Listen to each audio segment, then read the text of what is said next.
board, we continue as board. We're not trying to disparage stakeholders from participating. This is an open meeting, and we should not be engaging in such ways of action. Thank you. So Brian, and then we'll go ahead, Kathleen. I see your hand is up. Go ahead, Brian.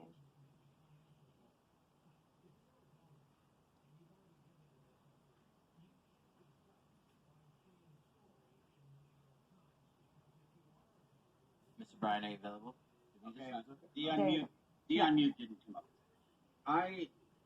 I'll try to make this as short as possible. It's just a caution that I'm throwing out. All of us have our opinions, of personal opinions, but we have to be careful how we represent them and how we act on them. The biggest point to make here, and Gibson's trying to make it, and I appreciate his tactful way of presenting it, but the biggest issue is freedom of speech. And one of the things that I've run into a number of times as I go around to different meetings is that there are people who would like to shut down somebody's speech because they don't like what they're saying. And unfortunately, we as members, and I forgot to say, I am a member of the Granada Hills North Neighborhood Council, and I think some of you know me, but the issue is to be able to allow for these other ideas, even though they may be presented in a way in which is personally offensive, but it is legally acceptable. Those are unfortunate conditions, but it is true. The person speaking may say what they want to say, to the extent that they are not disruptive. And I think the important characteristic here is freedom of speech is one side, disruption is another. And Gibson made reference to that. And if a party is disruptive, they may be removed, they may be dealt with, but not just because you didn't like their speech. They are not disruptive because you didn't like their speech. They're disruptive because they didn't shut up when you asked them to. They exceeded their time. They were off topic, etc. But you have to be very, very careful, and that's the caution I'm throwing out.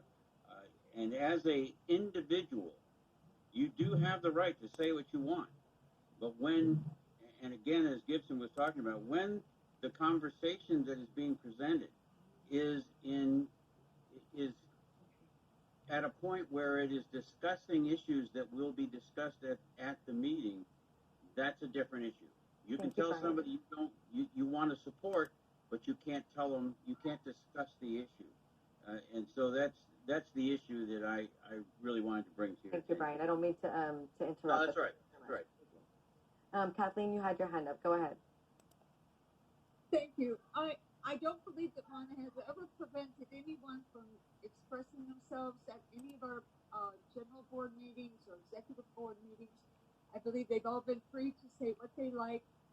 I want to also caution that, yes, freedom of speech is, I've always stood up for freedom of speech, but there are limitations to freedom of speech when it involves slander and slurs and libel at general board meetings. I think that's an issue that needs to be dealt with, and it should be prevented. If a person has a personal issue with me, they can talk to me personally. But I don't think that slandering someone, whether it be me or any other council member of any board, is appropriate. Thank you. Thank you. I would like to, Gibson, follow up. One of the things that we had been thinking about, and unfortunately we were hoping we could do this in a post-COVID era, and one of the questions I had asked to Ms. Beltran and you folks is about the possibility of doing a retreat and having a conversation, because I do think a workshop on some of these things would be very beneficial to us, because I do think that we all come with the intent of serving our community. And that's a shared kind of commitment that we have. Now, I think it would be really useful and productive. And actually, we are in the process of thinking about ways to do that on other topics. And I've had conversations with Abby in the ad hoc committee. So we're hopeful that we can create platforms, but it would be really helpful to have guidance with clear language. I think that always helps. And we should, and I will, I will do I'm trying to do my best in terms of navigating and mitigating that, but I will definitely recommendations from Gibson. If there are other ways and things that are points of intervention that I could make personally, I would greatly appreciate them. But yeah. Yes, Madam President. I think that's what I'm definitely trying to do in my due diligence, especially when it comes to board members disagreeing on how when one board member is saying that they're being slandered, while a board member is saying that this information is being disseminated on social media. What I usually ask is, if there is sort of concern as to how messaging is being passed around, what I usually ask is, as a board member, please bring the attention to the president and I.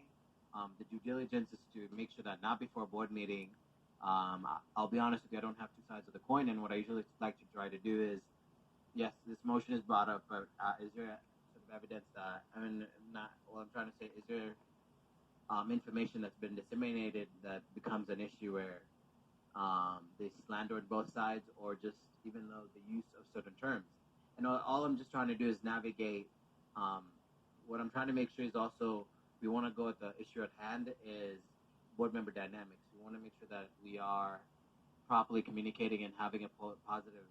I consider this as like a work environment.